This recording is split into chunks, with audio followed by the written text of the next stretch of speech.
Hello दोस्तों, राज online study में एक बार फिर आपका स्वागत है। दोस्तों, आज मैं आपके लिए लेके आया हूँ हरियाणा जीके का एक नया टॉपिक।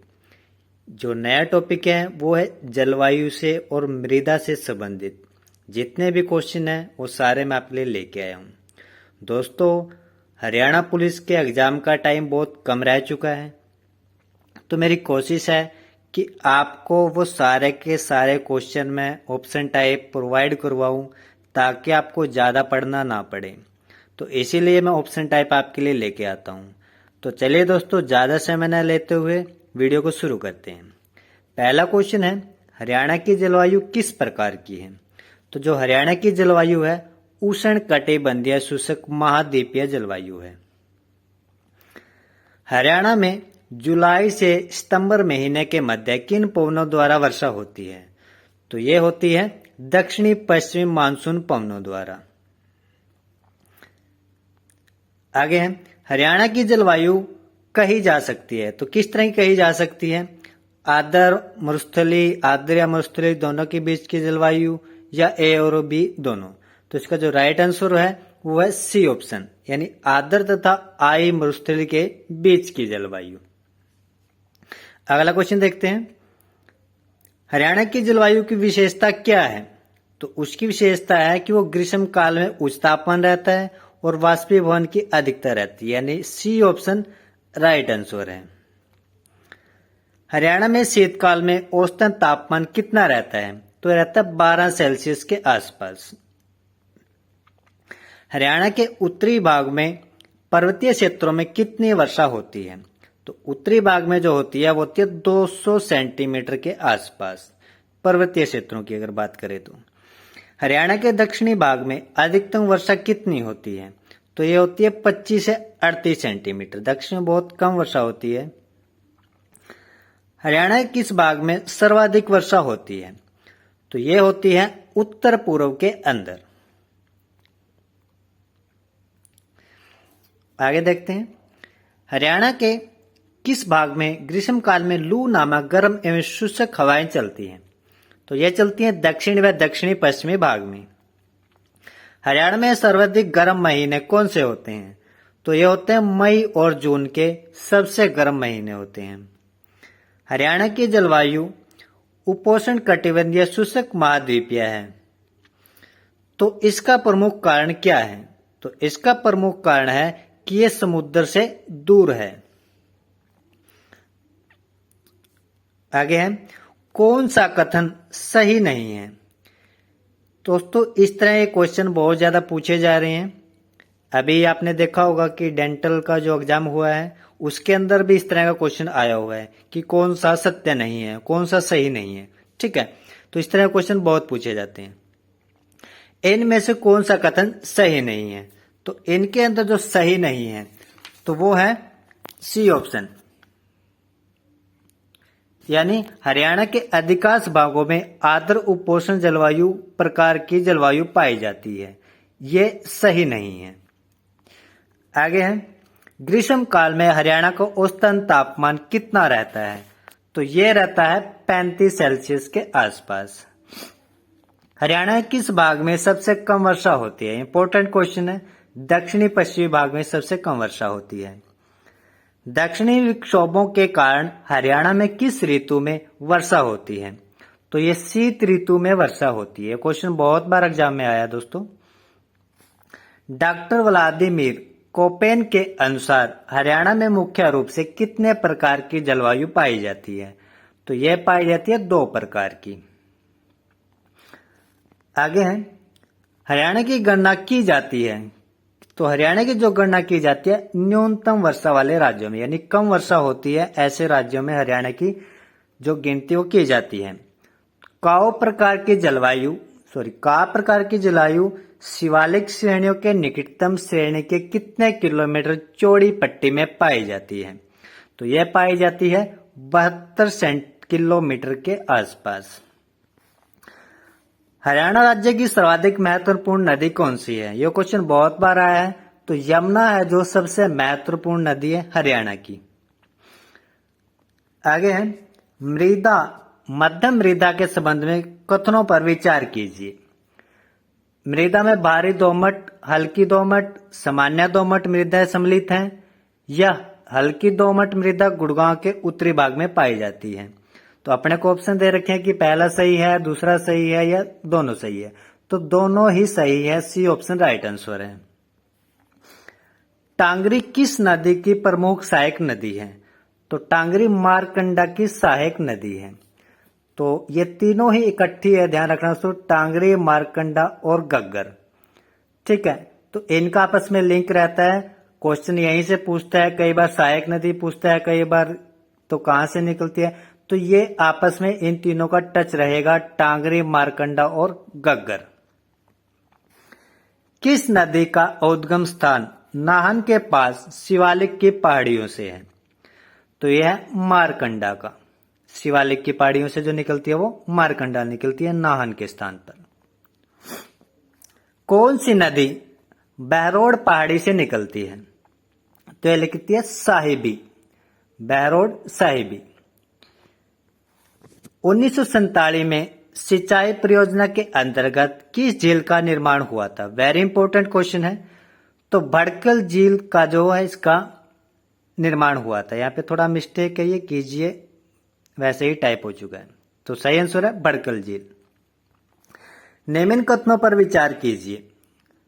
तो इनके जो कथन है कि यमुना नदी हसनपुर स्थान पर उत्तर में प्रवेश करती है, गग्गर नदी कालका से हरियाणा में प्रवेश करती है, मारकंडा नदी मोरनी की पहाड़ियों से निकलती है। तो कौन सा सही कथन है वो अपने को बताना है। तो इसके आंसर जो सही आंसर है ए और बी, यानी पहला दूसरा सही है। मारकंडा मोरनी की पहाड़ियों से नहीं निकलती है, ये गलत है, बाकी दोनों सही है। गग्गर नदी हरियाणा के किस जिले में नहीं बहती है? तो ये भिवानी में नहीं बहती है। पटौदी के निकट कौन सी नदी साहिबी नदी में मिल जाती है? तो इंदौरी जो नदी है वो साहिबी नदी में मिल जाती है। कहां पे? पटौदी के निकट। आगे है, कौन सी नदी मुलाना के समीप मारकंडा नदी में मिलती है? तो टांगरी जो है वो मारकंडा नदी में मिलती है। मैंने बताया था दोस्तों, टांगरी, मारकंडा, ठीक है। तो ये जो है, तो तीनों का ही आपको याद रखना है कि तीनों के बारे में ही क्वेश्चन पूछे जाते हैं और तीनों ही सहायक नदियां आपस में, गग्गर, मारकंडा और टांगरी। कौन सी नदी ताजेवाले के उत्तर में कलेसर के समीप हरियाणा के यमुनानगर जिले में हरियाणा की सीमा में प्रवेश करती है? तो यह करती है यमुना। आगे है, नेम राणा सुरेट्टी चुचुकवास क्षेत्र किस नदी से सिंचित किए जाते हैं? तो यह किए जाते हैं कृष्णावती नदी से। कृष्ण से याद रखना, कृष्णावती, नीम और कृष्ण, ऐसे आप इसको याद रख सकते हो। छुक छुक, जैसे हम बच्चों की पोएम बोलते हैं छुक छुक रेल आई, तो छुक छुक इस तरह से याद रख सकते हो, नीम और कृष्ण। कौन सी झील हरियाणा में स्थित है? वेरी इंपॉर्टेंट क्वेश्चन है दोस्तों। तो हरियाणा के अंदर ये तीनों ही झील हरियाणा के अंदर है, यानी डी ऑप्शन राइट आंसर है। यमुना नदी हरियाणा के किस जिले से होकर नहीं बहती? यहाँ पे देखो नहीं बहती है, तो ये चीज आपको नोट करनी है कि एग्जामिनर आपको यहाँ पे कंफ्यूज करेगा, नहीं जानबूझ के देगा। आपको ये नहीं पूछेगा कि यमुना नदी किस जिले से होकर बहती है, वो नहीं पूछ रहा है, ठीक है। तो यहाँ पे जो आंसर है वो सिरसा, सिरसा में नहीं बहती है। हरियाणा की कौन सी झील विदेशी पर्यटकों के लिए आकर्षण का केंद्र है? तो भड़कल झील है जो आकर्षण का केंद्र है। प्रसिद्ध भड़कल झील हरियाणा के कौन से जिले में है? ये क्वेश्चन भी बहुत बार आया है और आपको सिंपल लगता होगा, तो इसका आंसर है फरीदाबाद। लेकिन एक बात मैं आपको बोलना चाहूंगा दोस्तों, सिंपल क्वेश्चन से ही आप अपने आप को कहीं ना कहीं पेपर के अंदर कमजोर फील करोगे। ऐसा क्यों है? क्योंकि आप सिंपल क्वेश्चन को रीड करके नहीं जाओगे, क्योंकि आप जाओगे थोड़ा डिफिकल्ट क्वेश्चन को याद करके। लेकिन जब डिफिकल्ट क्वेश्चन आएगा वो सभी के लिए डिफिकल्ट है, लेकिन जो नॉर्मल क्वेश्चन है वो सभी के लिए डिफिकल्ट नहीं है। और नॉर्मल क्वेश्चन अगर आपको एग्जाम में भूल जाते हो तो आपके पास जो दूसरे आपके कंपटीशन में बैठे हैं वो आगे निकल जाएंगे। तो आप सिंपल क्वेश्चनों को छोड़ के मत चलिए, सिंपल क्वेश्चनों को भी पक्के अच्छी तरह से याद कीजिए, क्योंकि आप सिंपल क्वेश्चनों को छोड़ देते हो और एग्जाम में वही आपको कंफ्यूज खड़ा कर देते कि ए या बी। आते हुए भी जो क्वेश्चन गलत होता है वो सबसे बड़ा कारण होता है कि आपका एग्जाम क्लियर नहीं हो पाता। तो सिंपल क्वेश्चन को छोड़ के मत चलिए, क्योंकि सिंपल क्वेश्चन बहुत ज्यादा बार पूछे गए हैं। ठीक है, चलिए। कौन सी नदी पंजाब के संगरूर में गग्गर नदी में मिल जाती है?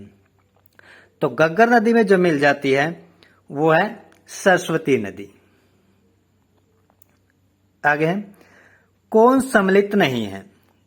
तो यहां पे दमादम झील गुड़गांव में, सुल्तान झील फरुखनगर में, कोटला झील झज्जर में या बड़कल झील फरीदाबाद में है।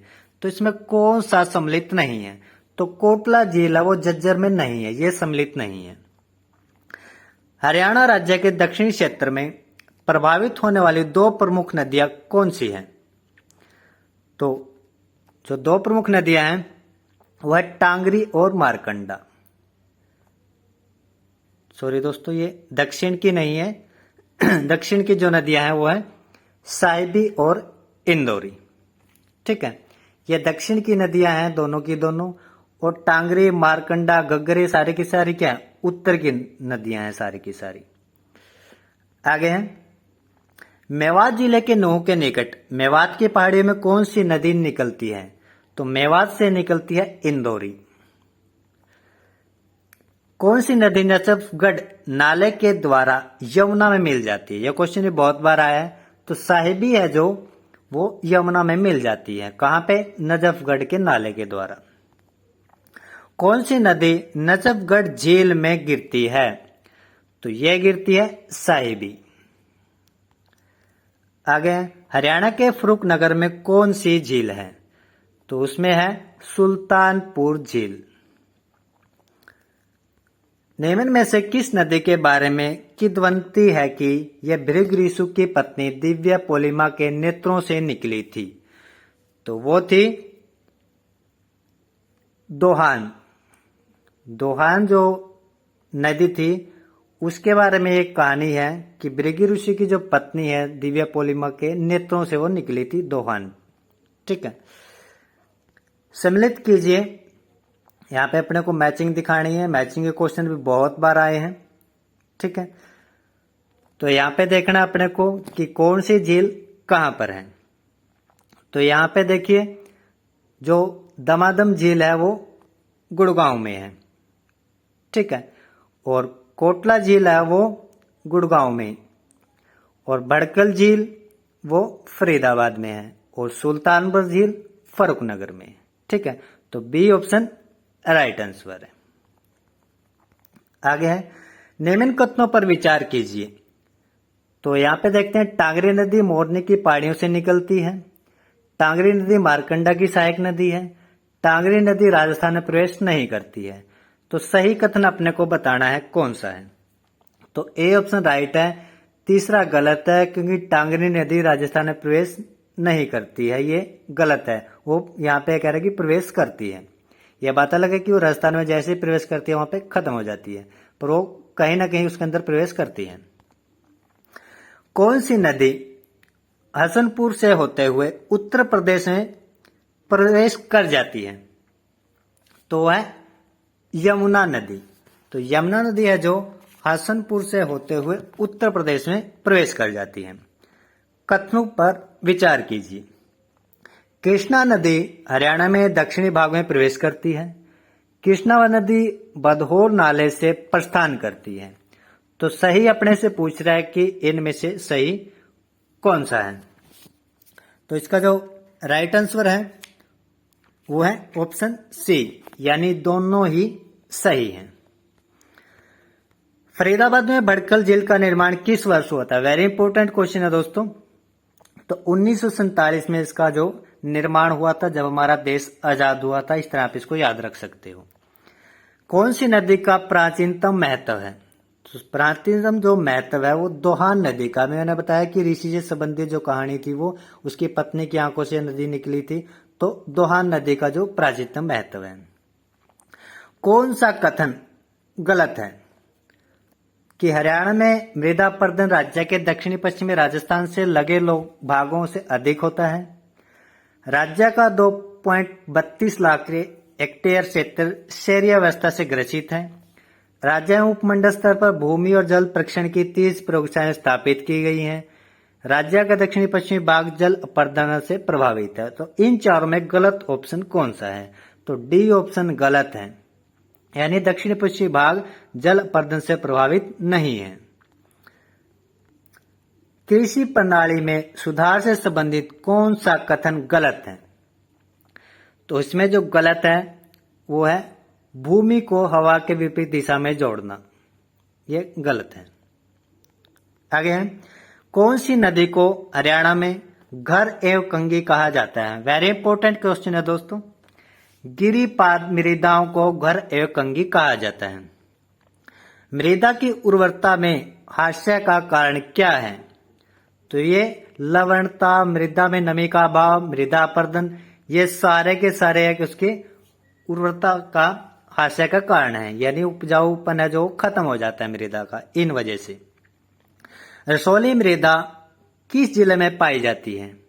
तो ये पाई जाती है झज्जर में भी, गुड़गांव में और रेवाड़ी में भी, यानी डी ऑप्शन राइट आंसर है। यहां पे अपने को मैचिंग करके दिखानी है, ठीक है, कि भारी मृदा और मध्यम मृदा, हल्की मृदा, बहुत भारी मृदा, इनकी मैचिंग करनी है अपने को। तो यहाँ पे इसकी जो मैचिंग है, जो सामान्य भारी मृदा है वो है सिल्ट युक्त, और बहुत भारी है जो वो चाक युक्त सिल्ट है, और जो मध्यम मृदा है वो सुप्रभावित व उपजाऊ है, यानी उपजाऊ में जो आती है वो मध्यम मृदा आती है, ठीक है। और जो बहुत ज्यादा हल्की मृदा है वो बालू की प्रधानता है, तो उसमें रेही ज्यादा होती है, वहां पे जो है खेती के चांसेस बहुत कम रहते हैं, कि जो मध्यम मृदा है वो खेती के लिए सबसे ज्यादा उपयोगी मानी गई है। तो सी ऑप्शन राइट आंसर है। हरियाणा के मैदानी भाग में मुख्यतः किस प्रकार की मृदा पाई जाती है? तो हरियाणा में जो पाई जाती है वो पीले भूरे रंग की उपजाऊ मृदा पाई जाती है। आगे है, कौन सा कथन गलत है? तो इसके अंदर जो गलत है वो हरियाणा के पहाड़ी क्षेत्र में उपजाऊ मृदा पाई जाती है। शिवालिक मृदा पंचकुला की, कालका तथा अंबाला की। ये थोड़ा टाइपिंग मिस्टेक है दोस्तों, चलिए इस क्वेश्चन को छोड़ देते हैं, अगला क्वेश्चन देख लेते हैं। हरियाणा का कितना क्षेत्र वायु अपरदन से प्रभावित है? तो हरियाणा में 15 लाख हेक्टेयर जो जमीन है, भूमि है, वो वायु अपरदन से प्रभावित है। किसे रेंगती हुई मृत्यु कहा जाता है? वेरी इंपॉर्टेंट क्वेश्चन है। मृदा अपरदन को रेंगती हुई मृत्यु कहा जाता है, यानी जो भूमि का कटाव है वो होता रहता है, या रेत बहुत ज्यादा उड़ रही है, ठीक है, वो तो मृदा अपरदन। गिरिपाद मृदाओं को कहाँ घर कहा जाता है? तो इनको जो घर कहा जाता है वो कहा जाता है कालका के अंदर। भूमि संरक्षण कार्यक्रम का उद्देश्य क्या है? तो उसका उद्देश्य यही है कि ऊपरी सतह पर बहाव कम हो, कृषि जल में सुधार करना, सारे भूमि को सुधार करना, यानी डी ऑप्शन राइट आंसर है। सारे के सारे वो उसका उद्देश्य है। कौन सी मृदा शुष्क भूमि कृषि के लिए उत्तम समझी जाती है? तो यह समझाती है हल्की मृदा।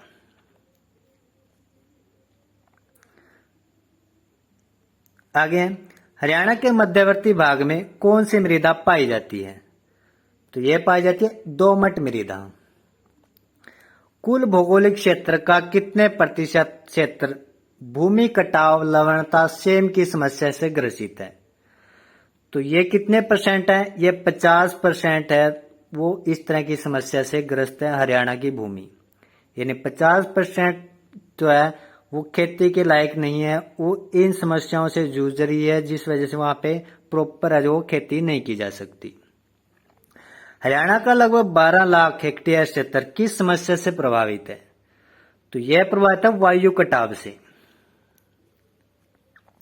बालुका स्तूपों की प्रधानता किस मृदा की विशेषता है? तो यह विशेषता है अत्यधिक हल्की मृदा की, क्योंकि हल्की मृदा में क्या है कि बालू की जो है प्रधानता ज्यादा मिलेगी। अत्यधिक हल्की मृदा से संबंध कथनों पर विचार कीजिए। यह मृदा शुष्क प्रदेश की है। अगर हल्की मृदा की बात करें, वनस्पति तत्वों का अभाव रहता है, वायु प्रदूषण बहुत कम होता है। तो सही अपने को बताना है कि इसमें से सही कौन सा है। तो पहला और दूसरा सही है, तीसरा गलत है, क्योंकि वायु प्रदूषण बहुत ज्यादा होता है, हल्की मृदा हवा में बहुत ज्यादा उड़ती है। ठीक है, चलिए, कौन सा जिला लवणता से ग्रस्त है? तो ये सारे हिसार, रोहतक और भिवानी, ये सारे के सारे लवणता से ग्रस्त हैं। कौन सा कथन गलत है? तो इसके अंदर जो गलत है वो डॉक्टर जसवीर सिंह ने हरियाणा की मृदा को 4 भागों में विभाजित किया, ये गलत है। हरियाणा किस भाग में हल्के भूरे रंग की रेतली मृदा पाई जाती है? तो दक्षिणी पश्चिमी जो भाग है वहां पे हल्के भूरे रंग की मृदा पाई जाती है। किस प्रकार की मृदा को हरियाणा में रसोली कहा जाता है? वेरी इंपॉर्टेंट क्वेश्चन है। हल्की मृदा को रसोली कहा जाता है, रोसली कहा जाता है। किस मृदा में वायु, मृतिका, सेल्ट का लगभग बराबर अनुपात पाया जाता है? तो यह पाया जाता है बलुआ दोमट मृदा में। भूमि परीक्षण का उद्देश्य क्या है? तो उसका जो उद्देश्य है ये सारे के सारे हैं कि उर्वरकता का भी प्रयोग को बढ़ावा देना है, किसानों को मृदा की स्वास्थ्य कार्ड वितरित करना है और उर्वरकों के अधिक प्रयोग से भूमि का जल में नाइट्रेट स्तर को जांचना है। ये सारे के सारे काम क्या है, उसका उद्देश्य है। हरियाणा की जिले में लाल चेस्टनट मृदा पाई जाती है। तो यह पाई जाती है यमुनानगर के अंदर। जो लाल चेस्टनट मृदा है वो यमुनानगर में पाई जाती है। ये क्वेश्चन बहुत बार आया दोस्तों। आगे है लवणता भव्याभ्य मृदा वाले जिलों में कौन शामिल नहीं है? तो उसके अंदर जो कुरुक्षेत्र वो शामिल नहीं है, क्योंकि बाकी जगह जो लवणता की समस्या है। किस मृदा में चूने के अंशों का बाहुल्य रहता है? तो चूने के जो अंश रहते हैं वो सामान्य भारी मृदा में अधिक रहते हैं। हरियाणा की कितनी भूमि लवणता एवं क्षारीयता से ग्रस्त है? तो यह ग्रस्त है 32%। लेकिन अगर इसमें भूमि कटाव की बात कर ले तो यह 50% हो जाएगी। लवणता क्षारीयता से ग्रस्त मृदाओं को स्थानीय भाषा में कहा जाता है, क्या कहा जाता है? तो रेहे और कल्लर दोनों ही कहा जाता है उनको। कथनों में कौन सा एक कथन सही नहीं है? तो इसके अंदर जो सही नहीं है वो ये है कि अत्यंत हल्की मृदा में चूने की मात्रा कम रहती है, लेकिन वास्तव में उसके अंदर चूने की मात्रा बहुत ज्यादा रहती है। डॉक्टर जसबीर ने कौन सी मृदा को 2 भागों में विभाजित किया है? तो उन्होंने हल्की मृदा को 2 भागों में विभाजित किया है। किस भाग में अपेक्षाकृत बलुआ दोमट मृदा पाई जाती है? तो बलुआ दोमट मृदा जो पाई जाती है वो पाई जाती है उत्तर पश्चिम में। आगे है बलुआ दोमट मृदा के संबंध में निम्न कथनों पर विचार करें। यह मृदा नरम होती है, रिसाव कम होता है, बालू मृदा सिल्ट बराबर अनुपात में पाए जाते हैं। तो कौन सा कथन इसके अंदर सही है? ठीक है, तो इसका जो राइट आंसर है ऑप्शन बी, केवल 2। इस मृदा में रिसाव कम होता है। किसमें? बलुआ दोमट मृदा में। आगे है मृदा, मध्यम मृदा को कितने भागों में बांटा गया है? तो मध्यम मृदा को जो बांटा गया है 3 भागों में बांटा गया है। झिरका के निम्न क्षेत्रों में किस प्रकार की मृदा पाई जाती है? तो यह पाई जाती है मोटी दोमट मृदा। ठीक है, किसमें? झिरका के क्षेत्रों में मोटी दोमट मृदा। किस मृदा को खादर कहा जाता है? इंपॉर्टेंट क्वेश्चन है। तो यह कहा जाता है सामान्य भारी मृदा को खादर कहा जाता है, जो नॉर्मल भारी मृदा होती है। किस मृदा पर प्रतिवर्ष बाढ़ के कारण मृदा की नई परत जम जाती है? तो इस सामान्य भारी मृदा पर इसकी जो है परत जम जाती है। हरियाणा किस जिले में सोलर नामक कठोर चीका मिलती है? तो यह मिलती है थानेसर के अंदर। यहां पे मैचिंग करके दिखानी है कि कौन सा सम्मिलित है, सही है। तो यहां पे देखते हैं, अत्यंत हल्की मृदा यह हिसार में पाई जाती है, भारी मृदा पानीपत में, भारी और बहुत भारी फतेहाबाद में, और गिरिपादीय मृदा जगाधरी के अंदर बोले, अंबाला के अंदर, यमुनानगर के अंदर ये गिरिपाद मृदा। ठीक है, यानी बी ऑप्शन राइट आंसर है। निम्न में से धूल व कलर प्रभावित जिला कौन सा है? तो ये हिसार, फतेहाबाद, सोनीपत, ये सारे के सारे क्या है? धूल व कलर से प्रभावित है। बृहद पैमाने पर मृदा अपरदन का कारण क्या है? तो उसका कारण यही है कि जल और वायु, यानी बारिश की वजह से लगाएं या बहुत ज्यादा वायु चलने से मिट्टी उड़ रही है, ठीक है, उन दोनों ही कारणों से मृदा का अपरदन हो रहा है या भूमि कटाव हम बोले। ठीक है, यानी सी ऑप्शन राइट आंसर है। यहाँ पे बी आना था दोस्तों, ए और बी दोनों। वायु द्वारा अपरदन हरियाणा के किन जिलों में अधिक होता है? ठीक है, वायु अपरदन कौन से जिलों में सबसे ज्यादा होता है? हरियाणा के अंदर जो दक्षिण पश्चिम में जिले हैं वहां पे ज्यादा समस्या है ये वायु अपरदन की। हरियाणा कितना क्षेत्र जल अपरदन से प्रभावित है? तो 2.76 लाख हेक्टेयर है जो जल अपरदन से प्रभावित है।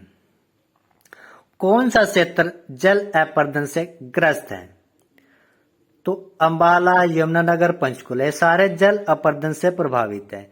यानी यहाँ पे क्या है कि बारिश अच्छी होती है तो बाढ़ आने की ज्यादा चांसेस इस क्षेत्र में रहते हैं। ठीक है, और जैसे पंचकुला में पहाड़ियां बहुत ज्यादा है, वहां पे बारिश तेज हुई तो वहां से मिट्टी खिसकेगी इस तरह से। ठीक है, जल अपरदन होगा या भूमि कटाव हम बोले। ठीक है, ये समस्या इन जिलों में इधर है। चलिए आगे देखते हैं। कृषि विभाग द्वारा हरियाणा में उपमंडल स्तर पर भूमि एवं जल परीक्षण की कितनी प्रयोगशालाएं स्थापित की गई हैं? तो ये प्रयोगशालाएं हैं 30। ये याद रखना दोस्तों, इंपॉर्टेंट क्वेश्चन है। हरियाणा में भूमि संरक्षण कार्यक्रम के क्रियान्वयन के लिए उसे कितने मंडलों में विभाजित किया गया है? तो उसे विभाजित किया गया है 5 मंडलों में। भूवेताओं के अनुसार मृदा की 1 सेंटीमीटर परत के निर्माण में कितना समय लगता है? इंपॉर्टेंट क्वेश्चन है दोस्तों कि भूमि की जो परत है वो 1 सेंटीमीटर अगर वो बने, ठीक है, तो उसके निर्माण में कितना समय लग सकता है? तो उसके निर्माण में लगता है कम से कम 1 लाख वर्ष। कौन सी मृदा को डाकर के नाम से जाना जाता है? तो डाकर के नाम से गिरिपाद मृदा को हम जानते हैं, भारी मृदा को हम डाकर के नाम से जानते हैं। ठीक है, कौन सी भूमि संरक्षण कार्यक्रम के क्रियान्वयन के लिए विभाजित मंडलों में नहीं है? तो पानीपत है वो भूमि संरक्षण कार्यक्रम के क्रियान्वयनों के लिए विभाजित मंडलों में नहीं है। कौन सी मृदा में भूरा भूरा बलुआ पत्थर पाया जाता है? तो यह पाया जाता है शिवालिक मृदा में। हरियाणा के किस जिले में उदासीन प्रक्रिया वाली मृदा पाई जाती है? तो यह पाई जाती है यमुनानगर के अंदर, उदासीन यमुनानगर। कौन सी मृदा वर्षा के दौरान चिपचिपी तथा सख्त मौसम में अधिक कठोर हो जाती है? तो भारी मृदा है जो वर्षा के दौरान चिपचिपी और शुष्क मौसम में अधिक कठोर हो जाती है। कौन सा कथन सही नहीं है? लास्ट क्वेश्चन यहाँ पे इस टॉपिक का। तो इनका जो कथन सही नहीं है वो बी ऑप्शन है, मध्यम मृदा को डाकर कहा जाता है। ठीक है दोस्तों, तो ये टॉपिक दोस्तों इतना ही था। ये 103 क्वेश्चन मैं इस टॉपिक में बना पाया हूं जो आपके लिए मैं लेके आया था। तो वीडियो अच्छी लगी है तो लाइक जरूर कीजिएगा। तो नेक्स्ट जो टॉपिक है वो मैं आपके लिए लेके आऊंगा। वीडियो देखने के लिए धन्यवाद। दोस्तों आप सभी को पता है अभी हाल में जो हरियाणा का एक एग्जाम हुआ है दंत चिकित्सक का, तो उसके अंदर जो क्वेश्चन है दोस्तों कुछ इस तरह के ही पूछे गए थे, जो जैसे अभी क्वेश्चन हम देख रहे हैं, यानी मैचिंग वाले क्वेश्चन, और 4 ऑप्शन दिए गए हैं और उसमें से एक पूछ रहा है कौन सा असत्य है। इस तरह क्वेश्चन कुछ पूछे गए थे। तो ऐसे ही क्वेश्चन मैं आपके लिए लेके आया हूं, एक नया टॉपिक जो वन और वन्य जीव से संबंधित है, क्योंकि इस टॉपिक से बहुत बार एग्जाम में क्वेश्चन आते हैं। तो चलिए दोस्तों शुरू करते हैं। तो यहाँ पे अपने को ऐसे सारणी दी हुई है, अपने को मैचिंग करके दिखानी है कि आरक्षित वन कितने प्रतिशत हैं, सुरक्षित वन कितने प्रतिशत हैं और अवर्गीकृत वन कितने प्रतिशत हैं। ठीक है, तो यहाँ पे जो आरक्षित वन है वो है 15.97%। ठीक है, या हम सिंपल सी बात करें कि पूरे 16%, 3% का कम, तो 3% और मिला ले तो 16% के लगभग मान सकते हैं कि आरक्षित वन है। संरक्षित वन है वो है 74.28%। वो जो अवर्गीकृत वन है वो 9.75% है, यानी सी ऑप्शन राइट आंसर है। ठीक है दोस्तों, ये आंकड़े से संबंधित जो क्वेश्चन है इनको ध्यान से याद रखना है दोस्तों, क्योंकि अगर एक मैचिंग भी गलत हुई तो पूरा क्वेश्चन गलत हो जाएगा। तो ये चीज समझ के करने अपने को। ठीक है, आप कुछ भी ट्रिक बना सकते हो परसेंटेज के हिसाब से, जो भी आपको ठीक लगे। हरियाणा के कुल भौगोलिक क्षेत्र में कितने प्रतिशत भाग में वन पाए जाते हैं? तो 3.53% है। इतने भाग में ही हरियाणा के वन है। ठीक है, राज्य वन नीति 2006 से संबंधित कथनों में कौन सा सही है? तो इसके अंदर सारे के सारे सही हैं कि वनों की अपेक्षा को रोकना यानी कटाई को रोकना, लवणता का बारे में सुधार करना और औषधि वाले पौधे ज्यादा लगाना। कौन सा कथन गलत है? अब यहाँ पे देखो ये क्वेश्चन आया गलत है। ऐसे क्वेश्चन पूछे गए हैं अभी जो एग्जाम हुआ था। तो राज्य में सर्वाधिक झाड़ियां पंचकुला में है, ये गलत है। ठीक है, अगला क्वेश्चन देखते हैं। कौन सा कथन गलत है? तो इसके अंदर राज्य में कुल भूमि का 4.32% वनाच्छादन है, ये गलत है। सम्मिलित करना है, यहाँ पे फिर मैचिंग है यहाँ पे। ठीक है, अपने को बताना है कि कौन से वन कहां कहां पर है। तो यहाँ पे जो नमी वाले साल के वन वो अम्बाड़ा के अंदर है, ढाक वाले वन करनाल के अंदर है, और शुष्क पतझड़ वन जींद के अंदर है, और शुष्क मरुस्थलीय वन महेंद्रगढ़ के अंदर है। ठीक है, वैसे याद रख सकते हो कि सबसे उपजाऊ कौन सा है यहाँ पे करनाल के अंदर, तो ढाक वहां पे सबसे ज्यादा है। ठीक है, जहां बहुत ज्यादा कम पानी मरुस्थल वाला है वो महेंद्रगढ़। ठीक है, नमी वाले और साल यानी लंबे जो वृक्ष होते हैं वो कहाँ पे? अम्बाड़ा के अंदर। ठीक है, तो इसका जो राइट आंसर है डी ऑप्शन। आगे है, अधिक प्रदूषण पैदा करने वाली कितनी बड़ी और मध्यम इकाइयों की पर्यावरण की दृष्टि से उपयुक्त की अनुमति हेतु पर्यावरण विभाग के समक्ष राज्य प्राधिकरण के रूप में घोषित किया गया है? तो कितनी इकाइयां हैं ऐसी अधिक प्रदूषण पैदा करने वाली, कितनी बड़ी मध्यम इकाइयों को मतलब पर्यावरण ने दृष्टि से वो अनुमति हेतु ऐसा रूप में घोषित किया है? तो कितनी है वो है 20 इकाइयां। आगे है, राज्य के कुल भौगोलिक क्षेत्र के कितने प्रतिशत भाग पर वनाच्छादन है? तो वनाच्छादन है 3.61%। 2013 के स्टेट फॉरेस्ट रिपोर्ट के अनुसार राज्य में सबसे कम प्रतिशत वन किस जिले में पाए जाते हैं? वेरी इंपॉर्टेंट क्वेश्चन है दोस्तों। तो फतेहाबाद के अंदर सबसे कम वन है, या हम यह बोल रहे हैं कि बहुत कम पेड़ वहां पे लगाए गए हैं, या बहुत कम पेड़ वहां पे है। 2013 स्टेट फॉरेस्ट के अनुसार राज्य में कुल कितने वन क्षेत्रों में वन पाए जाते हैं? ठीक है, वहां पे हम परसेंटेज की बात कर रहे थे, लेकिन अगर एरिया की बात करें वर्ग किलोमीटर में, तो कितने वर्ग किलोमीटर में है जो जो वन है वो हरियाणा में पाए जाते हैं। तो वो पाए जाते हैं ऑप्शन, यहाँ पे चलो, ऑप्शन सी यानी 1559 वर्ग किलोमीटर।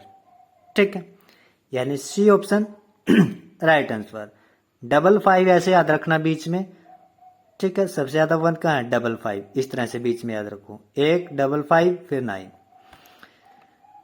आगे है, हरियाणा में ग्रीनिंग ऑफ हरियाणा नामक वृक्षारोपण की व्यापक योजना कब शुरू की गई थी? तो ये शुरू की गई थी वर्ष 89 से 90 में। ठीक है, 90 ही याद रखो, आपको यहाँ पे 89 याद रहेगा साथ के साथ। ग्रीनिंग ऑफ हरियाणा ये योजना शुरू की गई थी। राज्य के कुल अभिलिखित वन क्षेत्र के कितने प्रतिशत भाग में आरक्षित वन क्षेत्र पाए जाते हैं? तो यह पाए जाते हैं 15.97% में। आगे है, राज्य के कुल अभिलिखित वन क्षेत्र में कितने प्रतिशत भाग से सुरक्षित वन पाए जाते हैं? जो सुरक्षित वन है वो है 74.28%। चलिए आगे देखते हैं, कुल भौगोलिक क्षेत्र के कितने प्रतिशत भाग में वनाच्छादन और वृक्षाच्छादन यानी दोनों मिला के कितने प्रतिशत हैं? तो यह है 6.80%। मुडों से संबंधित कुटीर उद्योगों में किस लकड़ी का प्रयोग बहुता में होता है? तो सबसे ज्यादा यूज होता है कुटीर उद्योगों में सरकंडा का यूज होता है। यहाँ पे मैचिंग करनी है अपने को कि जो वन है वो कितने कितने वर्ग किलोमीटर में है। तो अति सघन वन है वो 27 वर्ग किलोमीटर में, यानी कि बहुत ज्यादा जो सघन वन है, यानी पेड़ पौधे बहुत आपस में जुड़े हुए हैं, इतने ज्यादा सघन है जो वन है। और मध्यम सघन वन है कि ज्यादा पेड़ नहीं है लेकिन इतने नहीं है जितने सघन वन में है, तो वो है 453 वर्ग किलोमीटर में। और जो खुले वन है वो है 1106 वर्ग किलोमीटर में। ठीक है, यानी यहां पे डी ऑप्शन राइट आंसर है। ठीक है दोस्तों, यहाँ पे ये एक नहीं है दोस्तों, ये थोड़ा मिस्टेक है, ये 1106 ही है। वर्ष 2013 स्टेट फॉरेस्ट रिपोर्ट के अनुसार राज्य के कुल कितने क्षेत्र में वृक्षाच्छादन है? तो कितने प्रतिशत में है? 1282 वर्ग किलोमीटर में है जो क्या है? वृक्षाच्छादन जो वन है। आम और जामुन किस वन की विशेषता है? तो उष्ण कटिबंधीय शुष्क वन की विशेषता है आम और जामुन। 2013 स्टेट फॉरेस्ट रिपोर्ट के अनुसार राज्य में कुल वनाच्छादन और वृक्षाच्छादन कितने वर्ग किलोमीटर हैं? दोनों जोड़ के कितने में है? तो दोनों जोड़ के है 2868 वर्ग किलोमीटर में। किस जिले में झाड़ियां हैं? इंपॉर्टेंट क्वेश्चन है। तो पंचकुला के अंदर झाड़ियां हैं। राज्य किस जिले में सर्वाधिक वन पाए जाते हैं? तो पंचकुला में सर्वाधिक वन पाए जाते हैं। किस जिले में झाड़ियां नहीं हैं? तो झाड़ियां जो जींद में नहीं है। राज्य में सर्वाधिक प्रतिशत वन क्षेत्र किस जिले में पाए जाते हैं? तो पंचकुला में सबसे ज्यादा वन पाए जाते हैं। हरियाणा में सर्वाधिक झाड़ियां किस क्षेत्र में पाई जाती हैं? तो सबसे ज्यादा जो झाड़ियां पाई जाती हैं वो गुड़गांव में पाई जाती है। ठीक है, अगर यहाँ पर ऑप्शन में गुड़गांव की जगह कुछ और होता फिर हम पंचकुला को बोलते। ठीक है, अगर यहाँ पे गुड़गांव दिया है तो फर्स्ट हमें गुड़गांव लेना है, अगर गुड़गांव की जगह कुछ और दिया है फिर हमें पंचकुला लेना है। 2013 स्टेट फॉरेस्ट रिपोर्ट के अनुसार राज्य में कुल वनाच्छादन कितने हैं? तो यह है 1586 वर्ग किलोमीटर में। कौन सा कथन गलत है? तो सलीम अली पक्षी विहार की स्थापना 1778 में हुई थी, ये गलत है। आगे देखते हैं, कौन सा कथन गलत है? तो इसके अंदर हमें गलत कथन बताना है। तो इसके अंदर जो थोड़ा और छोटा कर लेते हैं, डी ऑप्शन है जो वो गलत है। यानी सर्वोच्च न्यायालय के निर्देश अनुसार उद्योगों से उत्पन्न हानिकारक अपशिष्टों के निपटने के लिए गुड़गांव में अपशिष्ट डिस्पोजेबल नामक स्थान विकसित किया गया है। ये गलत है। आगे है, निम्न कथनों पर विचार कीजिए कि गिरिधों के अध्ययन करने वाला हरियाणा भारत का पहला राज्य है।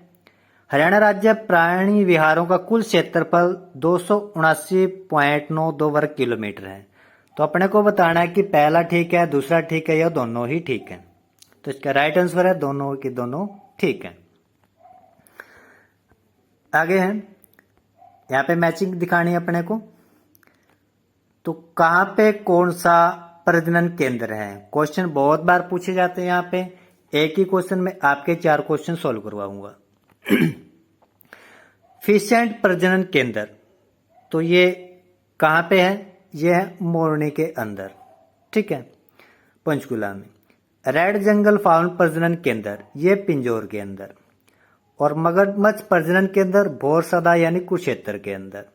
और चिंकारा प्रजनन केंद्र ये कैरू के अंदर, ठीक है।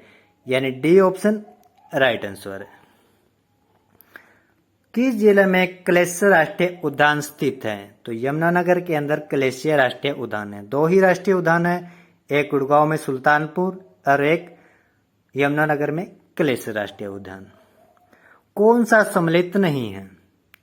तो यहाँ पे प्रजनन चिंकारा प्रजनन केंद्र भिवानी में, मगरमच्छ का कुरुक्षेत्र में, गिरिधों का पंचकुला में, फिशलैंड का यमुनानगर में।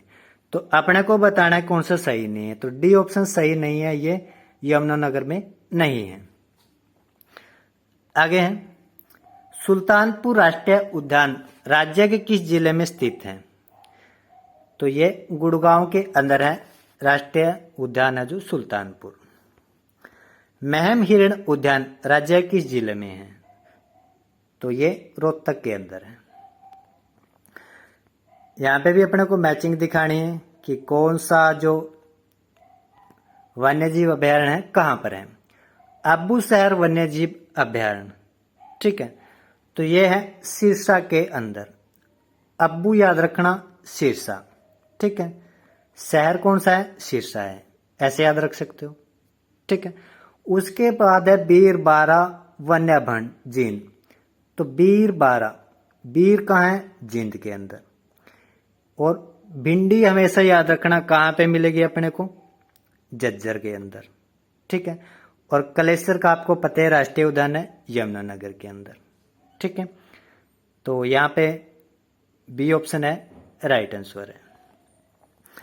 चौधरी देवीलाल प्राकृतिक पार्क किस जिले में स्थापित किया जा रहा है? तो ये यमुनानगर के अंदर स्थापित किया जा रहा है। तो कौन सा इसमें सम्मिलित नहीं है?